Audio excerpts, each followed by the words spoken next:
প্রিয় দর্শক, আজকে আমি আপনাদেরকে দেখাবো জাবালে নূর পাহাড়, যেখানে পবিত্র কোরআন শরীফ অবতীর্ণ হয়েছিল। ওই হচ্ছে জাবালে নূর পাহাড়। এই জাবালে নূর পাহাড়ে উঠতে উঠতে এই পাহাড়ের ফজিলত এবং এই পাহাড়ের ইতিহাস সম্পর্কে আপনাদেরকে বিস্তারিত জানাবো। জাবালে নূর আল্লাহ তাআলা নাজিল করা পবিত্র কোরআনের প্রথম আলোয় আলোকিত পাহাড়।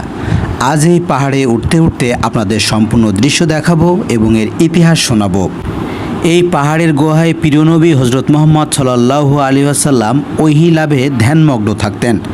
বিশ্বব্যাপী যে পাহাড়কে গারে হেরা বা হেরা গুহা নামে মানুষ সবচেয়ে চেনে বা জানে, জাবালে নূর কিংবা গারে হেরা তথা হেরা গুহা সম্পর্কে জানতে মানুষের আগ্রহের শেষ নেই। জাবালে নূরে যে গুহায় বিশ্বনবী হজরত মুহাম্মদ সাল্লাল্লাহু আলাইহি ওয়াসাল্লাম ধ্যানে মগ্ন থাকতেন, এখানে ওঠা একদমই সহজ ছিল না।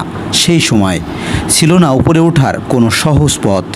বর্তমানে যেখানে উঠতে শক্তিশালী ও সমর্থবান মানুষদের প্রায় 1 ঘন্টারও বেশি সময় লেগে যায়।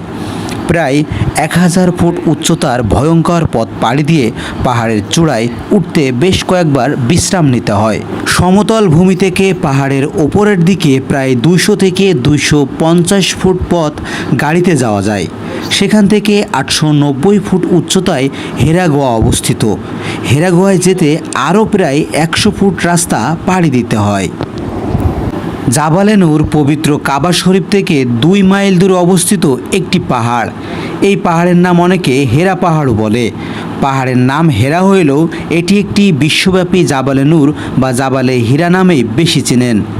কেননা এই পাহাড়ে আল্লাহর পক্ষ থেকে রাসূল সাল্লাল্লাহু আলাইহি ওয়াসাল্লামের উপর সর্বপ্রথম বরকতময় আলোকিত কোরআন নাজিল হয়, যা শুধু মুসলিম উম্মাহ নয় বরং বিশ্ব মানবতার জন্য নূর বা আলো।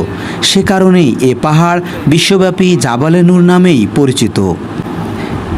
বিবি খাদিজা রাদিয়াল্লাহু তাআলা আনহু নবীজির জন্য প্রতিদিন খাবার নিয়ে যেতেন হেরা গুহায়। এই পাহাড় পাড়ি দিয়েই তিনি হেরা গুহায় যেতেন। বছরের পর বছর ধ্যানের পর 40 বছর বয়সে রমজান মাসের পবিত্র শবে কদরে হঠাৎ আলোকিত হয়ে ওঠে অন্ধকারাচ্ছন্ন হেরা গুহা। এই রাতেই হজরত জিব্রাইল আলাইহিস সালাম ওহী নিয়ে অবতীর্ণ হন এবং বলেন, হে নবী, পড়ুন আপনার রবের নামে, যিনি আপনাকে সৃষ্টি করেছেন। জিব্রাইল আলাইহিস সালাম সূরা আলাকের প্রথম 5 আয়াত পাঠ করে শোনান। মূলত এটা ছিল হজরত মুহাম্মদ সাল্লাল্লাহু আলাইহি সাল্লামের নবুয়ত লাভের সময়। নবুয়ত লাভের পর হজরত মুহাম্মদ সাল্লাল্লাহু আলাইহি ওয়াসাল্লাম উম্মতদের শিক্ষা দিতেন, আল্লাহ ছাড়া কোনো ইলাহা নেই, ইবাদত করতে হবে একমাত্র তারই। তিনি এক এবং অদ্বিতীয়, তার কোনো শরিক নেই। আমরা আছি একেবারে দুপুরে টানা রোদে। ভিউটা নেই, ভিউটা ওই নেবো উপরে পাহাড়েতে এক নজরে হইল মক্কা শহর। বিল্ডিং ছোট ছোট জায়গা, একটা 20-35 তলা, 10 তলা, রোজ ঘড়ি বিল্ডিং, হারামের ঘড়ি বিল্ডিং।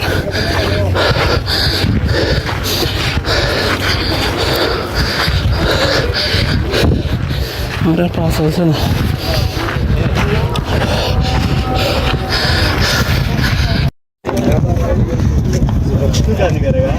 এই যে হাজিরা সবাই উঠতেছে।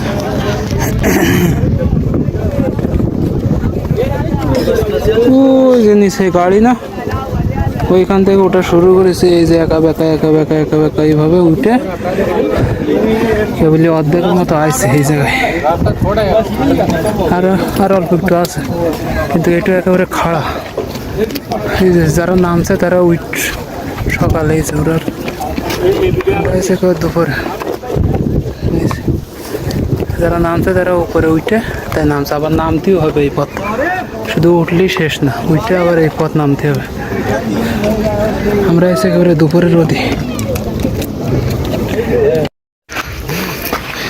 অনেক সুন্দর, আগের চাইতে অনেক সুন্দর রাস্তা বানিয়ে দিয়েছে। আগে তো বেকায়দা অবস্থা ছিল।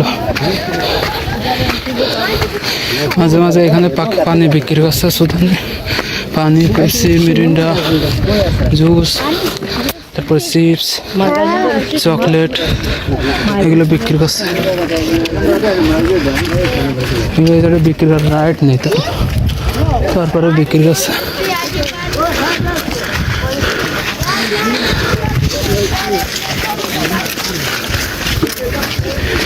আগের চাইতে অনেক ইজি করে দিয়েছে, আগে ছিল বহুত কঠিন।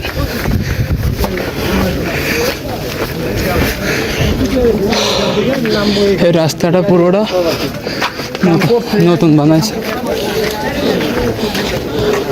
এসব ডিজাইনও নতুন বানাইছে।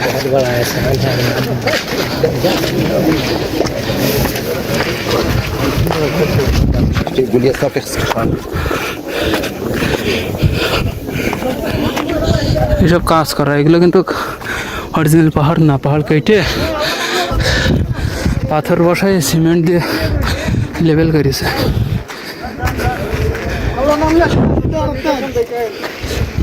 দেখি